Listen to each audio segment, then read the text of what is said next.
John Henry. 1. John Henry, the hero. All questions of authenticity of the John Henry tradition fade into insignificance before the incontrovertible fact for his countless admirers, John Henry is a reality. To them, he will always be a hero, an idol, a symbol of the natural man. It is often charged against the Negro that he glorifies his tough characters as bad men. But when one considers that the Negro has had little opportunity to develop outside the fields of labor and hell-raising, this tendency is not surprising.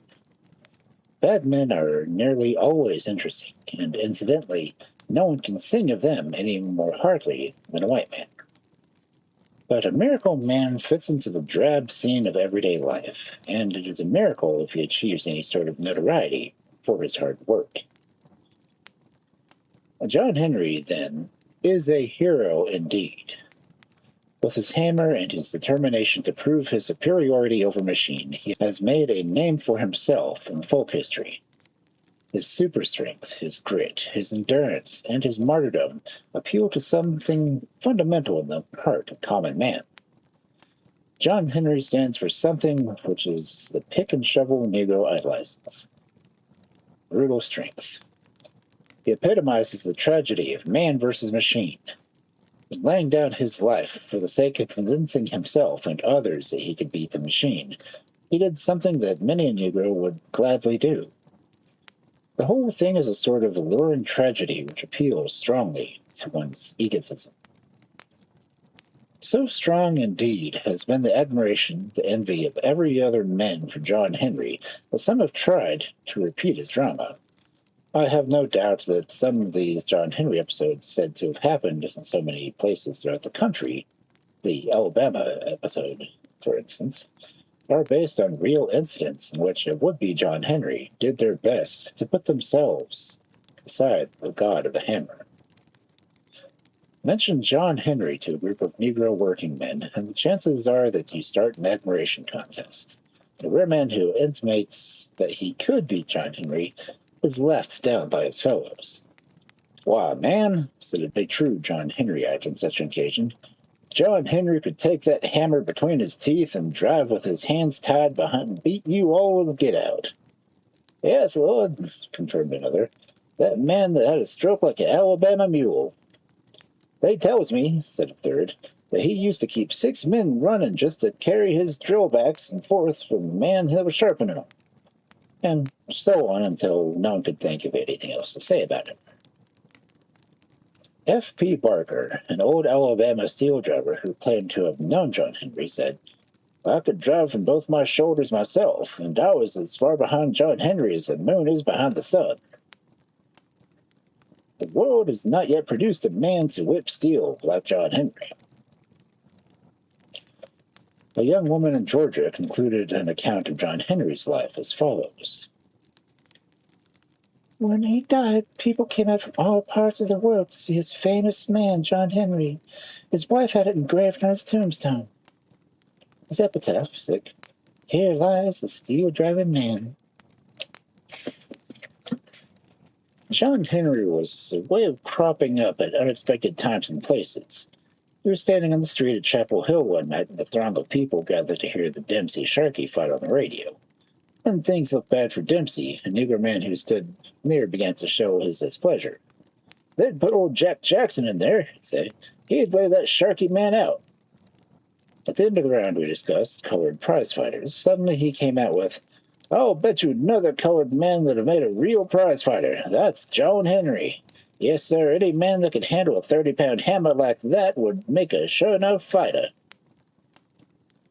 There is, on the whole, a surprisingly small amount of exaggeration in the stories about John Henry told by those who worship at his shrine.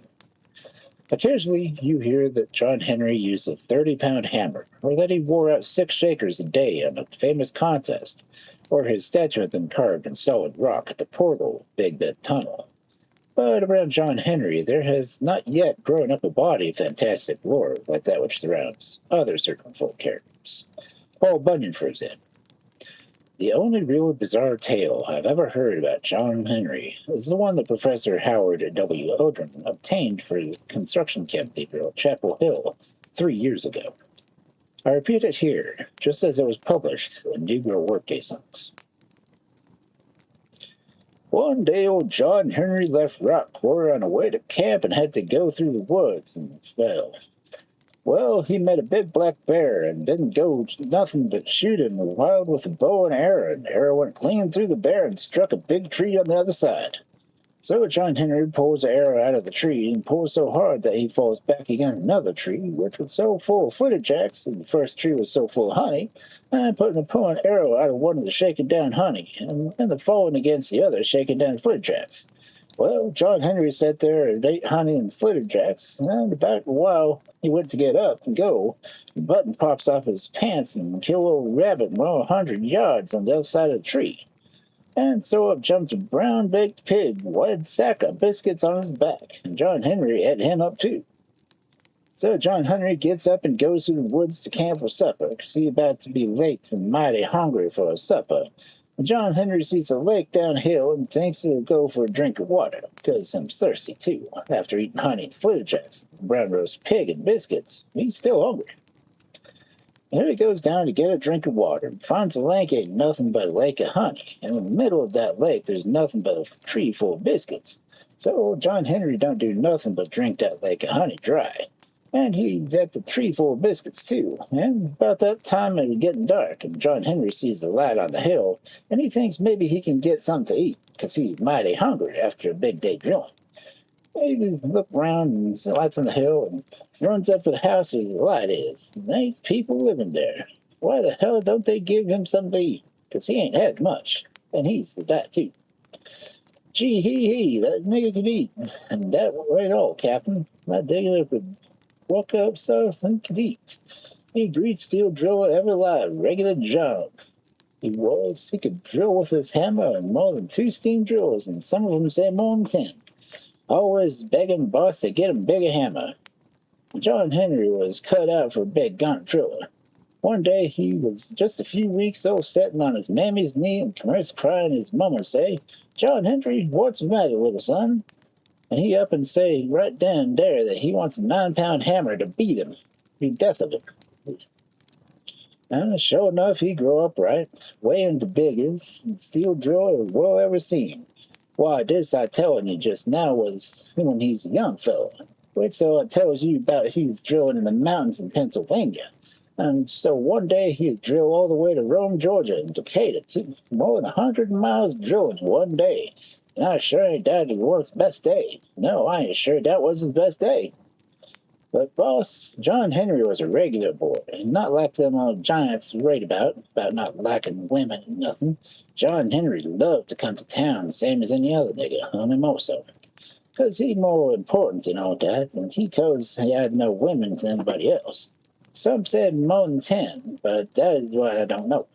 I mean, boss, no women and 10 men. Good Lord. I expect he has more than 1,000 women. And John Henry was a great hunting man, too, Captain. Always was that way. Why, one day he was sitting on his old paw and sat out in front of the old house, just a few weeks old, and women come along and claim him for their man. And that's funny, too, but it's showing that day of his life. And so when we come to die, John Henry had no more women, and dressed in red and blue and all them fine colors come to see him dead. If it's the last thing they do, and it was a mighty sad sight. People all standing round, both colored and white.